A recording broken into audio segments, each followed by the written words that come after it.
मैं अपनी पत्नी से बहुत नफरत करता था। एक रात मैंने गुस्से में आकर अपनी पत्नी को मारना पीटना शुरू कर दिया। इतना मारा कि वह मर गई। तो मैंने डर के मारे उसे पानी की टंकी में फेंक दिया और सबको बताया कि पत्नी भाग गई है। अगले दिन फ़ोन आया कि आपकी पत्नी के नाम पर 5 करोड़ की लॉटरी निकली है। कूपन कोड डालकर तुम अपने पैसे ले जाओ। पत्नी को तो मैंने मार दिया था। अपने ससुराल पता किया तो उन्होंने कहा वह कोड तो पत्नी की टांग पर बंधा हुआ था। जैसे ही रात हुई मैंने टंकी खोली तो मेरे रोंगटे खड़े हो गए और मैं हैरान होकर वहीं गिर पड़ा, क्योंकि मेरा नाम अमित है। मेरी शादी मेरी मम्मी ने अपनी मर्जी से की थी। उनका कहना था कि उस लड़की के साथ तो बहुत खुश रहेगा। असल बात, बचपन से गरीबी की ज़िंदगी गुजारी थी। बाप बेचारा सुबह से लेकर शाम तक मजदूरी करता था और उस पर जो उन्हें रोजाना गुजारा लायक जो भी मजदूरी मिलती वह हम भाई बहनों की रुकी सुखी खाने पीने में चली जाती। मम्मी भी अपनी पूरी कोशिश कर देती थी कि थोड़ा बहुत कंजूसी करके और मुश्किल टाइम के लिए जोड़ा जाए। हमने तरस तरस कर रुका सूखा खाकर बचपन बिताया था। बड़े हुए मुझे यह गरीबी की ज़िंदगी बहुत बुरी लगती थी, जिसमें तरस तरस कर जीना होता था। किसी को अच्छा पहनते और खाते देखकर मेरा दिल तरस जाता था। मैंने सोच लिया था कि मैं किसी अमीर लड़की से शादी करूंगा। मेरी शक्ल तो बहुत अच्छी थी, बस जेब और खाली और काम निकम्मा जैसे थे। मैंने मम्मी से कहना शुरू कर दिया था कि मेरी शादी किसी अमीर लड़की से करवाना। मम्मी यह सुनकर पहले तो हैरान होती थी, फिर मुझे कोसती और डांटते हुए कहती कि बिल्ली के सपने खिचड़ी वाली मिसाल ना बनो। गरीब की औलाद हो, गरीब बन के रहो और गरीबों की औकात जितने ही सपने दिखाती है। वह कहती है कि खुद कुछ करो, पढ़ो और लिखो, आगे बढ़ो, किसी काबिल बनो। ऐसे निकम्मे रहोगे तो कौन पागल होगा जो तुमसे अपनी बेटी को ब्याहेगा। मम्मी बात तो बिल्कुल ठीक थी, लेकिन मैं भी पीछे हटने वाला नहीं था। मैंने भी सोच लिया था कि शादी करूंगा, ऐसी लड़की से करूंगा जो अमीर होगी और खूब पैसे वाली होगी। अपने उस सपने को पूरा करने के लिए मैंने दिन रात अपने ऊपर मेहनत करना शुरू कर दिया। आजकल की लड़कियां किसी भी जेब देखकर नहीं, बल्कि खूबसूरत शक्ल व सूरत पर ज़्यादा मरती है। मेरी शक्ल तो अच्छी थी, बस थोड़ा सा खुद को तराशना था। मैंने अपने ऊपर बहुत मेहनत किया तो अच्छा निकल गया। फिर 2-4 दिन किराए के कपड़े और सूट बूट पहनकर बहुत ही ज़्यादा अच्छा दिखने लगा था और यूँ लगने लगा जैसे किसी अमीर बाप की इकलौती औलाद हो। और यूं ही जाकर कॉलेज के बाहर खड़ा हो जाता। बहुत दिन तक यह काम करने से कोई काम तो नहीं बना, लेकिन उल्टा किराए वाले आदमी का कर्जा बढ़ गया। मम्मी को कहा कि कर्जा उतार दो तो उन्होंने साफ मना कर दिया। पापा से कुछ नहीं कह सकता था। फिर हार मानकर खुद ही छोटा मोटा काम करना शुरू किया। लड़की मिलती ना मिलती, लेकिन अगर किराए वाले का कर्जा ना उतारता तो मेरा तो हाल बुरा हो जाता। अमीर लड़की के चक्कर में खुद भी सड़क पर आ जाता। फैशन तो दूर की बात है, तन पर कपड़े भी न रहते। इसीलिए अब मैं छोटा मोटा ही सही, लेकिन काम करने लगा। रोज़ की कुछ ना कुछ कमाई हो जाती है और वह कमाई मैं खुद पर ही खर्च करता था।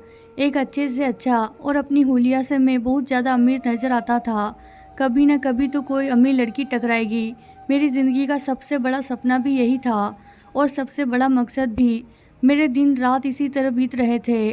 दूसरी तरफ मेरी माँ ने जब देखा मैं किसी कामकाज से लग गया हूँ, कुछ ना कुछ काम कर रहा हूँ, ठीक है घर में नहीं देता, लेकिन कम से कम अपने खर्चे तो अपनी कमाई से पूरे कर रहा है, तो माँ ने यही समझा कि मुझ पर शायद मम्मी की चेतावनियों का असर हो गया है और मैं हकीकत को समझ गया हूँ और अपनी गरीबी को भी स्वीकार कर लिया है।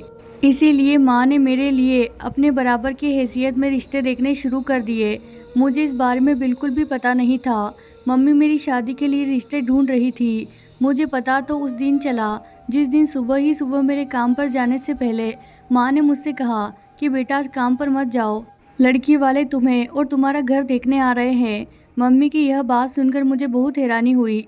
अगर लड़की वाले हमारे घर आ रहे थे तो उसका साफ और साफ मतलब यही था कि मम्मी लड़की देखकर आ चुकी थी। तुमने रिश्ता कब देखा है मम्मी? मैंने बड़ी हैरानी से मम्मी से सवाल किया। मेरी मम्मी तो खिलखिलाकर हंस दी। बोली मैं तो 1 महीने से रिश्ते देख रही थी, कोई 5-1 घर देख चुकी हूँ, लेकिन मुझे उन सब में से यह लड़की और इसके घर वाले बहुत अच्छे लगे, इसीलिए उन्हें अपने घर बुलाया है। मम्मी ने बड़ी बारीकी से बताया कि बड़े अच्छे लोग हैं। मैंने फिर पूछा और मुझे यही लग रहा था कि मेरी माँ को मेरी बात याद होगी और माँ ने रिश्ता ढूंढते टाइम इस बात को सामने रखा होगा। लेकिन मेरी यह बात सुनकर मेरे पापा ने मुझे डांटना शुरू कर दिया और खूब बातें सुनाई। इसीलिए पहले मैं मम्मी को कुछ जवाब देता या मैं कुछ समझता। उसी टाइम दरवाजे पर किसी की आने की आहट हुई। रिश्ते वाले आ पहुँचे। मैं उन्हें देखकर बिल्कुल चुप हो गया। जो लोग देखने आए थे वह वापस जाते टाइम हाँ कह गए। उन्हें मैं और हमारा घर दोनों पसंद आए। मम्मी तो खुशी से फूले नहीं समा रही थी, लेकिन मुझे कोई खुशी नहीं थी। मुझे रिश्ता होने की खुशी सिर्फ तब होती जब लड़की अमीर होती और उसे शादी के बाद मेरी भी ऐश हो जाती। असल में लालच में अंधा हो गया था। मुझे पैसे की सुख और आराम के सिवा और कुछ नहीं सूझ रहा था। इंसानियत और किरदार मेरे सामने बिल्कुल मायने नहीं रखती थी। लेकिन मेरी मम्मी भी लालच में अंधी नहीं हुई थी। वे इंसानों की कदर करना जानती थी और इंसानी किरदार को पैसे से ज़्यादा अहमियत देती थी। और लड़की और उसके घर वाले बहुत अच्छे थे। इसीलिए मेरी माँ ने मेरे मना करने के बाद भी किसी भी कीमत पर मेरा रिश्ता ठुकराने के मूड में नहीं थी। माँ ने मेरी मंगनी साथ ही मेरी शादी की तारीख तय कर दी। मैं इस बात से बहुत ही दुखी हो गया और किसी भी तरह यह रिश्ता ख़त्म करना चाहता था। लेकिन मेरे लाख चाहने के बाद भी ऐसा होता नज़र नहीं आया। शादी की तारीख 2 महीने बाद ही रखी गई। मैंने उस 2 महीने में अपना सर तोड़कर कोशिश की जैसे तैसे मेरी शादी टूट जाए, इस गरीब घर से मेरा वास्ता छूट जाए, मेरा रिश्ता टूट जाए, मेरी शादी यहाँ पर किसी भी तरह ना हो। मेरे लाख ना चाहने के बाद भी रिश्ता नहीं टूटा। आखिरकार शादी का दिन भी आ गया। आखिर यह रिश्ता मेरी माँ की पसंद से हुआ था और आज शादी थी। माँ का तो खुश होना बनता था। मेरी शादी वाले दिन मेरे चेहरे पर बड़ी मायूसियत थी और मैं सारा टाइम मुंह फुलाए बैठा रहा। मेरे अंदर बड़े गंदे गंदे ख्याल आ रहे थे। शादी के मंडप के बाद भी मैं यही सोच रहा था, मुझे इससे कैसे छुटकारा पाना है। मैं सोचता रहा। आखिरकार सोचते सोचते मेरे दिमाग में एक शैतानी आइडिया आने लगे और मेरे चेहरे पर मुस्कुराहट फैल गई। मुझे उस अनचाही शादी और रिश्ते से जान छुड़ाने का आइडिया मिल गया। अब बस उस पर काम करना बाकी था। फिर वह गरीब लड़की जो मेरे से शादी कर चुकी थी मेरी ज़िंदगी में कहीं भी नहीं रहती और मैं अपनी पसंद अपनी मर्ज़ी से किसी भी अमीर लड़की से शादी कर लेता और ऐशो आराम से अपनी ज़िंदगी बिताता। मेरा आइडिया तैयार करने के बाद मैं काफ़ी आराम से था, लेकिन अब मुझे रात होने का इंतज़ार था। मैं भी बेचैनी से टाइम बिता रहा था, उसका इंतज़ार करने लगा कब शादी के दिन की सारी रस्में पूरी हो और मैं दुल्हन को कमरे में छोड़कर अपने अपने ठिकानों पर चले जाए। जब सब अपने अपने रास्ते हो लिए तो मैंने अपने आइडिया पर काम करने की ठान ली, लेकिन साथ ही ना जाने क्यों मुझे डर भी लग रहा था। जो आइडिया मैंने सोचा था वो इतना खतरनाक था कि कोई सुनता तो काँप कर रह जाता। मैं जितनी जल्दी इस आइडिया पर काम करके ख़त्म करने की कोशिश कर रहा था उतना ज़्यादा डर भी रहा था। सारे कामों से फ्री हुआ तो जब कमरे में आया, अपनी नई नवेली दुल्हन को बेड पर बिठाया, उसे अपना इंतज़ार करते हुए पाया। उसे देखकर एकदम मेरे दिल की धड़कनें बेकाबू हो गई और मैंने अपना आइडिया बनाकर भी बिगाड़ दिया। और कौन जालिम पति अपने सामने इतनी प्यारी लड़की पाकर उस मौके को गंवाना चाहेगा, वह भी तब जब वह लड़की उसकी पत्नी हो और वह उस पर पूरा हक रखता हो। मैं अपने सारे आइडिया पर पानी फेर दिया और साथ ही कुछ टाइम के लिए अपने ऊपर बहुत ही धुतकार मारी, अपनी पत्नी के तरफ कदम बढ़ाते हुए।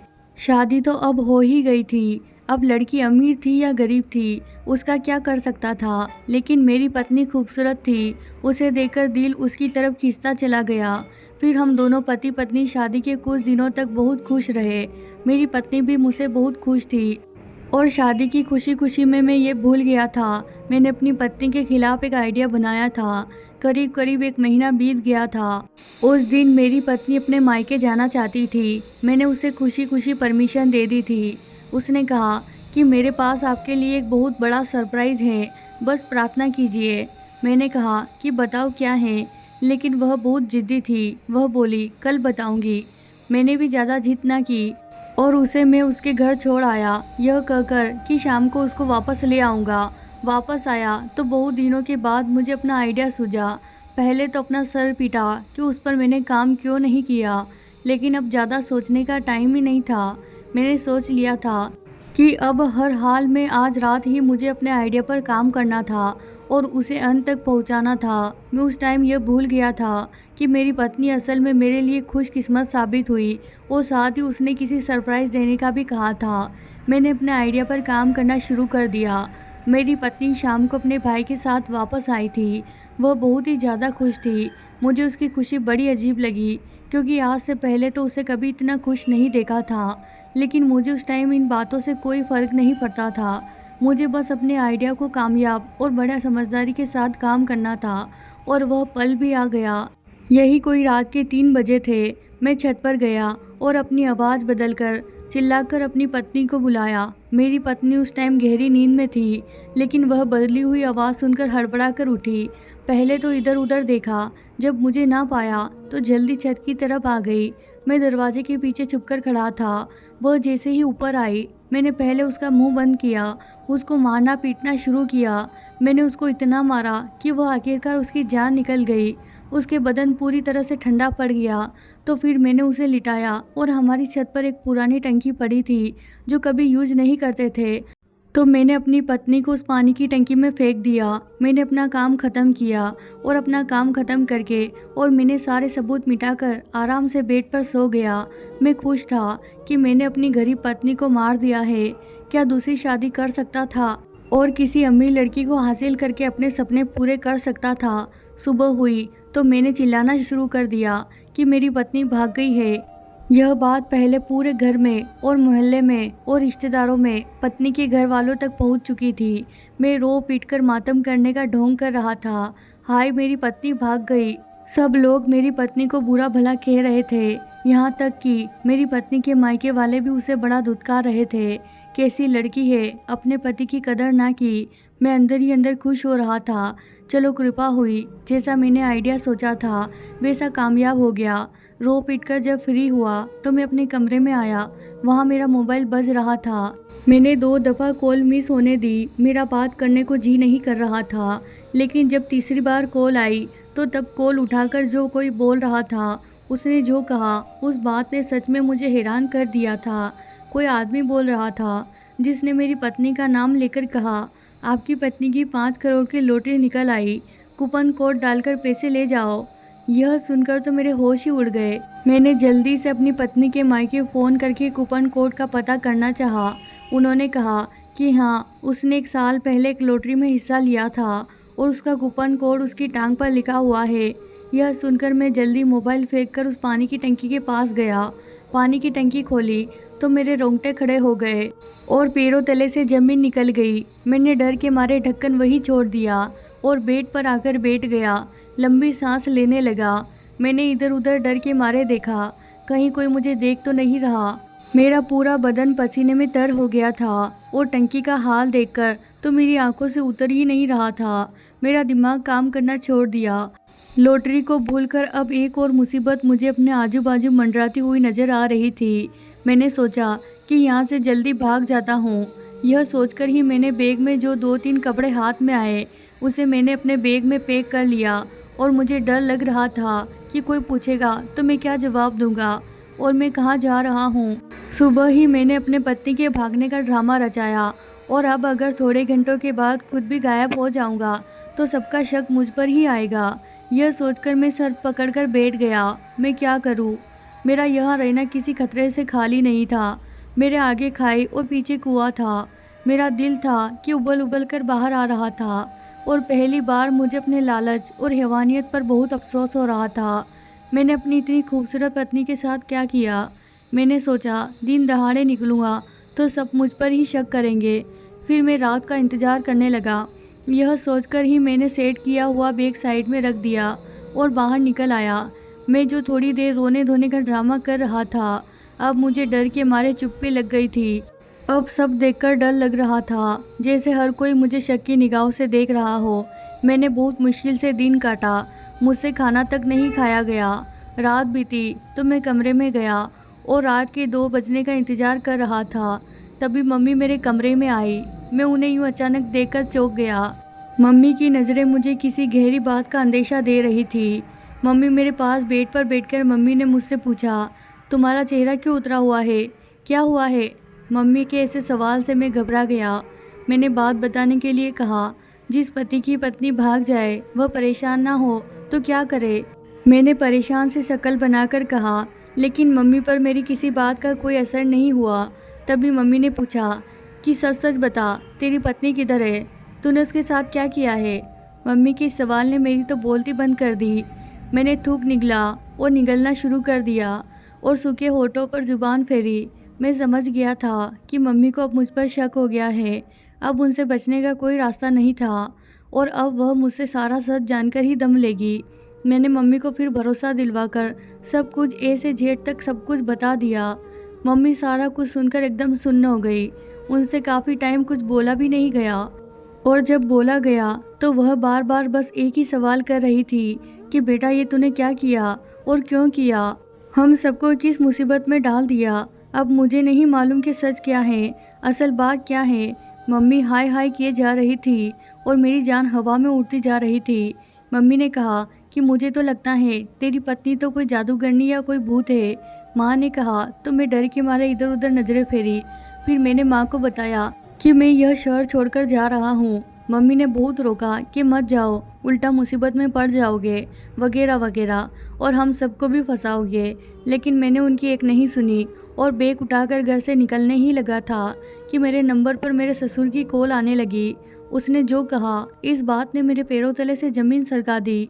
मैंने जल्दी वहाँ से भागना चाहा, लेकिन तभी घर के बाहर कुछ लोगों की आवाज़ आई और दरवाज़ा खटखटाने की आवाज़ आने लगी।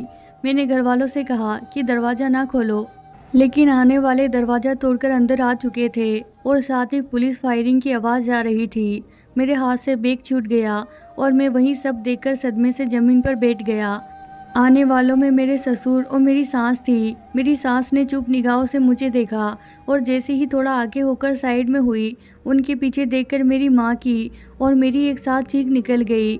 उसी पल मुझे मम्मी की वो बात याद आई, तेरी पत्नी शायद कोई आम इंसान नहीं है, जादूगरनी या कोई भूत ही है। यह सोचकर मैं काँप गया। मेरी सास के पीछे जो लड़की थी वह मेरी पत्नी थी और मेरे ससुर ने जो बात कॉल पर की, उसने यह कहा तुम्हारी भागी हुई पत्नी को हम लेकर आ रहे हैं। मेरी पत्नी सही सलामत खड़ी थी और मुझे अच्छी तरह याद था कि मैंने उसको मारकर पानी की टंकी में फेंक दिया था। यह सब सोचकर ही मेरा दिमाग घूमने लगा। आखिर यह सब क्या है? मेरे ससुर आगे आए। उन्होंने कहा बेटा तुम्हारी भागी हुई पत्नी को वापस करने आया हो।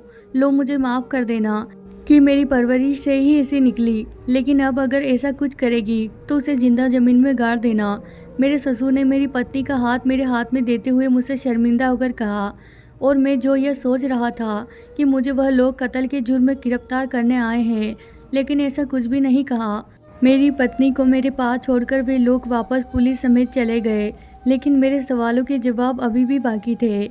मैंने अपनी पत्नी की तरफ देखा जो बिल्कुल चुप थी, अंदर चली गई। मैंने माँ को बड़े गुस्से वाले चेहरे के साथ देखा। माँ खुद बहुत डरी हुई थी। फिर वह अंदर गई जहाँ मेरी पत्नी बैठी थी। हमें देखकर उसने खुद बात करना शुरू किया और कहा आप लोग मुझे देखकर हैरान ना हो कि एक मरी हुई लड़की जिंदा सलामत कैसे सामने हो सकती है और आप लोगों को शायद मेरे भूत या जिन का साया नज़र आ रहा होगा। मेरी पत्नी हम सबसे बड़ी खुशी खुशी कह रही थी, लेकिन उसके शब्द में कोई तकलीफ भी कुछ नहीं था। उसने शायद हमारे दिमाग पढ़ लिए। मैं और मम्मी इसकी इस बात पर चौंक गए। मेरी पत्नी ने हम सबको देखा और कहा मैं आप सबको बताती हूँ कि आखिर हकीकत क्या थी। फिर उसने बताना शुरू किया कि शादी से पहले जब मेरी मम्मी ने मेरे सामने यह रिश्ता रखा तो मैं राजी नहीं थी, क्योंकि एक तो आप गरीब थे, ऊपर से मुझे यही गुमान था कि आप बदसूरत होंगे। मैं बहुत खूबसूरत थी और चाहती थी कि किसी ऐसे इंसान से शादी हो जो मेरी तरह हो। मैंने मना किया तो बहुत किया, लेकिन मेरी एक भी ना चली। जब आपसे शादी हुई तो मैं बहुत खुश थी। मैंने अपने आप को सावधान किया, क्योंकि अमीर गरीब तोल रही थी, पर इंसान का किरदार बस अच्छा होना चाहिए। उसके बाद मैंने जैसे जैसे आपके साथ टाइम बिताना शुरू किया, मुझे अंदाज़ा हो गया था कि आप गरीबी की ज़िंदगी से बहुत तंग थे। मेरा बहुत दिल करता था कि मैं आपके लिए कुछ करूं। उन्हीं दिनों मेरी एक बहन ने एक लॉटरी के बारे में बताया। मैंने अपने मुंह दिखाई के पैसे लॉटरी में डालकर इनाम निकाला और अपने पति को गिफ्ट करूंगी। मैंने अपने मायके वालों को समझाया, अगर कभी आपके सामने बात आए तो आप ये कह देना कि लॉटरी 1 साल पहले डाली थी, क्योंकि मैं चाहती थी कि आप यह न समझे कि मैंने गरीबी देखकर लॉटरी डाली है। मुझे लगता था कि शायद आपको बुरा लगेगा। खैर मैं जब उस दिन मायके जा रही थी तो बहन ने बताया कि तुम्हारी लॉटरी निकल आई है। मैं बहुत खुश थी। मैं मायके गई तो सोचा खुद ही लॉटरी कूपन कोड देकर निकाल लूँ, लेकिन फिर ख्याल आया जब आपको कॉल आएगी तो आप बहुत ज़्यादा खुश होंगे। इसीलिए मैंने बहन को आपका नंबर देकर आपको कॉल करके खुशखबरी दे दी। मैंने उस दिन आपको कहा था ना, आपको सरप्राइज़ दूंगी। मेरे पास तो लॉटरी वाली खुशखबरी थी और दूसरी यह कि मैं माँ बनने वाली थी। लेकिन उस सबसे पहले आपने मुझे कत्ल करना चाहा। मैंने जब आपको जानवरों की तरह मारते हुए देखा तो सांस बंद करके ड्रामा किया, क्योंकि मुझे अपनी जान बचानी थी। आप मुझे मुर्दा समझकर फेंक कर चले गए। जब आप चले गए तो मैं उठी और लहूलुहान जख्मों के साथ चुपके से घर से निकली और अपनी बहन को कॉल की। वह मुझे लेने आई। उसको मैंने सब बताया। उसने मरहम पट्टी करवाई। मेरी बहन ने कहा कि यह तो कत्ल का केस है, आपको गिरफ्तार करवाना चाहिए। लेकिन उससे पहले वे ऐसा करती। मैंने उसे बताया कि वह मेरे होने वाले बच्चे का बाप है। ऐसा करूँगी तो मुझसे कभी बर्दाश्त नहीं होगा। फिर मैंने एक आइडिया लगाया कि खुद को अगवा का केस बनाकर पुलिस के हवाले किया जाए, और वहाँ से मैंने कॉल करवाई। मेरे मम्मी पापा आए तो उनको बताया कि रात को पति के साथ आइसक्रीम खाने गई थी, वहाँ अगवा हो गई और मेरे पति को लगा कि मैं भाग गई हूँ। मैं वापस यहाँ आ गई और किसी को शक भी नहीं होने दिया। मेरी पत्नी ने जब बात ख़त्म की तो मुझे और मेरे घर वालों को बहुत हैरानी हुई थी। इतना कुछ हो जाने के बाद भी वह वापस कैसे आ सकती है। लेकिन फिर मुझे समझ आई कि मैं अपना भरोसा तो खो चुका हूँ। वह बस हमारे होने वाले बच्चे की वजह से आई है और यह भगवान की कोई कृपा है। मेरे इस तरह मारने और जुल्म करने के बाद भी सही सलामत है। यह सब सोचकर मैं अपनी पत्नी के कदमों में गिर गया। उससे सच्चे दिल से माफ़ी मांगी और भगवान से अपनी गलतियों की पश्चाताप की। मैंने अपनी पत्नी को कहा कि मुझे लॉटरी में निकले इनाम भी नहीं चाहिए, हम उसे किसी गरीब में बांट देंगे और मैं मेहनत करके और कमा लूँगा। उसके बाद से मेरी पत्नी ने उस लॉटरी के पैसे को गरीबों में बांट दिया और मैंने अपने लालच से मुंह फेर लिया और बहुत मेहनत से कमाना शुरू किया। मेरी पत्नी बहुत टाइम तक मुझसे दूर रहती थी, लेकिन जब भगवान ने हमें एक प्यारी सी बेटी दी तो मेरी पत्नी का दिल थोड़ा नरम हो गया। वैसे ही मैं उसका बहुत धन्यवाद करता था। उसके बाद उसकी मोहब्बत से मेरी दुनिया ही बदल गई। तो दोस्तों, अगर आपको आज की हमारी कहानी पसंद आई है तो इसे लाइक ज़रूर करें। साथ ही अगर आप हमारे चैनल पर नए हैं तो इसे सब्सक्राइब करना बिल्कुल ना भूलें। आपकी क्या राय है इस कहानी के बारे में, वो भी हमें कमेंट के ज़रिए ज़रूर बताएं। मिलते हैं इस तरह नई कहानी के साथ अगली वीडियो में। धन्यवाद दोस्तों।